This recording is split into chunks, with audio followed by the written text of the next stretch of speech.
تازه خواجه آصف وایي افغانستان د ترهګرو ځاله ده. سلام، وخت په خیر، ستړي مشئ.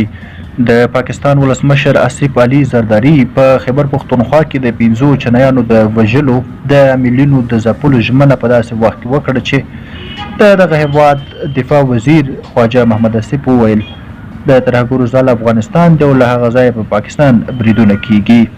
یو ورځ وروسته تر دې چې د خیبر پښتونخوا په باشام سیمه کې پر چینایانو برید وشو، د پاکستان دفاع وزیر افغانستان ته ګوته ونیوله او دا خاوره یې د ترهګرو سرچینه وبلله. خواجه محمد آصف پرون په ایکس پاڼه پخواني ټویټر کې ولیکل چې له افغانستان سره به پر پوله امنیتي تدابیر سخت کړي چې د افغانستان له لوري پاکستان ته د ترهګرو د ننوتو مخه ونیسي. د زیاته کړ چې د پاکستان او افغانستان ترمنځ به د تیریدو راتیریدو په ځایونو کې ټول نړیوال اصول پلی شي.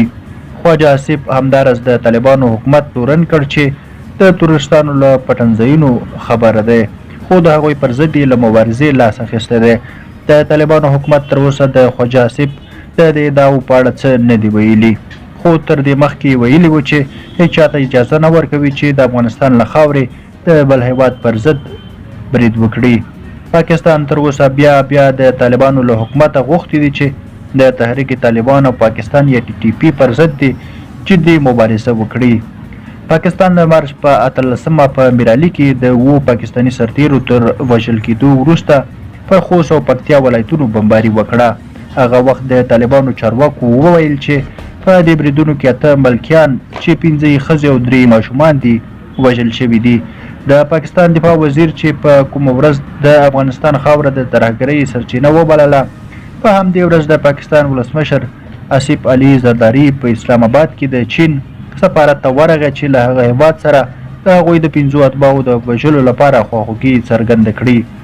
زرداري پرون د چین سفیر ته وویل چې د دې برید مسؤل باید ونیول شي او عدالت ته به راکاږو.